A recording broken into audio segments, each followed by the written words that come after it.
The ancient chamber was waiting for a signal from space. We arrived before sunrise when the desert still held the cold of the night and the horizon was only a thin fracture of pale silver light. From above, the site looked unremarkable, an uneven fold in limestone at the base of a wind-carved ridge, catalogued decades ago as a minor karst depression, and then forgotten. There were no visible ruins, no collapsed columns, no tourist signage. Just rock, dust, and a silence so complete it felt engineered. The anomaly had appeared first on a satellite sweep meant for something else entirely.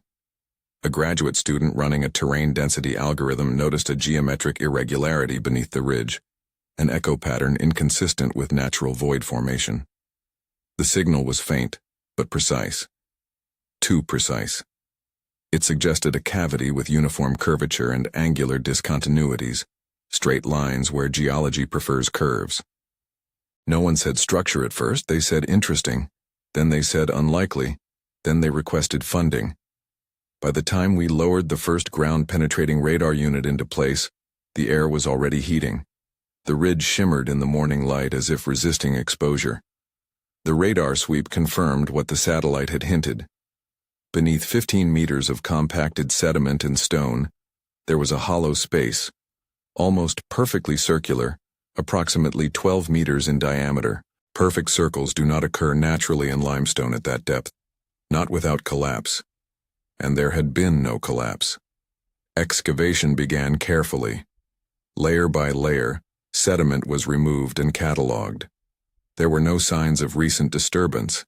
The stratigraphy was intact. Whatever lay below had been sealed long before modern interference was possible.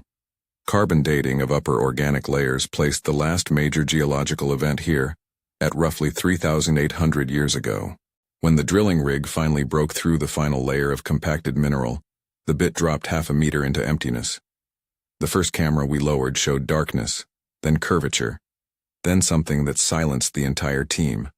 The walls were smooth, not eroded smooth, worked smooth, carved.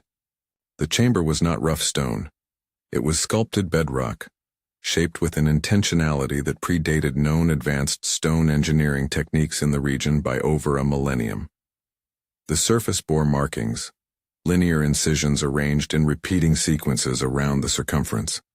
At first glance, they resembled decorative motifs, but they were too regular, too systematic. We widened the opening and lowered a team member inside with a stabilized descent harness. The chamber floor was pristine. No collapsed debris, no water damage, no obvious burial artifacts. Just a shallow central depression and 4 metallic objects arranged equidistantly along the perimeter, and silence. A silence so absolute that even breathing sounded invasive. The first anomaly appeared on the EM sweep. A narrowband spike at 1.420 GHz, the hydrogen line. The exact frequency used by radio astronomers when searching for extraterrestrial intelligence because hydrogen is the most abundant element in the universe, a universal constant any advanced civilization would recognize. The spike was weak, but stable, and it was coming from inside the chamber. The immediate assumption was contamination, interference from nearby satellites, terrestrial radio leakage, atmospheric scattering. The equipment was powered down. Shielding was deployed. A Faraday mesh was temporarily installed around the opening. The spike persisted. Battery-powered independent units confirmed it. It was not ambient. It was localized. The chamber was emitting at the hydrogen line frequency. No one spoke for several seconds. The geophysicist was the first to recover, muttering about mineral resonance. Certain crystalline structures can oscillate under thermal stress. Perhaps the geometry amplified background cosmic radiation. Perhaps the chamber was a natural cavity, shaped by ancient hands but functioning as a passive resonator. Possible, unlikely, but possible. Then the infrasound recorder activated. At first it registered subaudible pulses, slow rhythmic pressure waves cycling every 11 seconds. Too regular for seismic drift, too sustained for wind compression. When transposed into audible range, the sound resembled a low harmonic tone, layered with faint modulations. It did not sound random, it sounded structured. The signal specialist requested 24 hours of continuous recording before drawing conclusions. Data accumulation began immediately. High-resolution spectrograms displayed repeating peaks that aligned precisely with the EM spike intervals. The chamber was not only emitting, it was modulating. By nightfall, the team had enough data to confirm periodic variation within the hydrogen line emission. The signal exhibited amplitude modulation patterns inconsistent with natural cosmic noise. The intervals followed a sequence: prime numbers, 2 pulses, pause, 3 pulses, pause, 5 pulses, pause, 7 pulses. The pattern continued. When plotted against time, the sequence was unmistakable. Prime numbers are mathematically universal. They are a foundational concept in number theory and widely considered a likely basis for interstellar communication because they indicate deliberate intelligence rather than natural randomness. No geological process generates prime sequences. No atmospheric interference produces mathematically structured modulation. The chamber was transmitting prime numbers at the hydrogen line frequency. That night, no one slept. The next phase required caution bordering on paranoia. Every instrument was replaced with an independent unit from a different manufacturer. Calibration was repeated under controlled conditions outside the chamber to establish baseline noise. Inside, the pattern remained. The team initiated a passive listening protocol.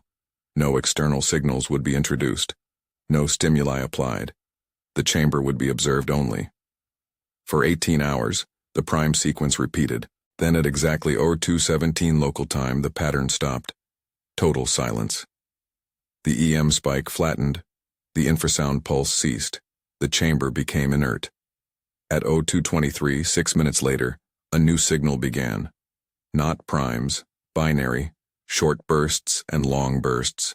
Structured. The sequence continued for 43 seconds. Then stopped. The data was isolated and run through basic pattern analysis.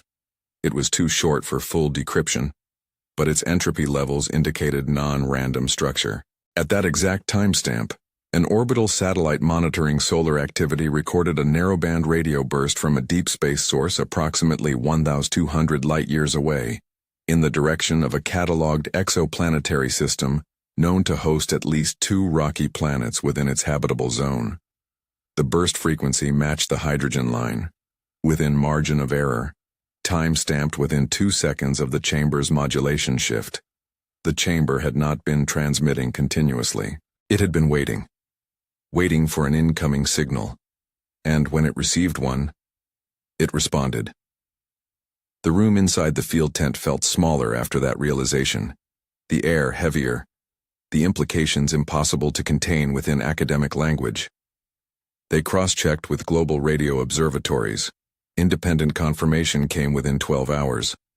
A transient hydrogen line pulse had been detected by 2 distant arrays, dismissed initially as background fluctuation due to its brevity. But it was real, and the chamber had reacted to it. The working hypothesis shifted from passive resonator to receiver transmitter. A device, an ancient device buried beneath sediment for nearly 4 millennia. But built with knowledge of a universal frequency discovered by modern science only in the 20th century. The carvings along the chamber wall were re-examined under spectral imaging. The incisions formed repeating clusters that, when mapped onto a circular coordinate system, mirrored the prime sequence timing observed in the emission. It was not decoration. It was a key. A timing diagram etched into stone.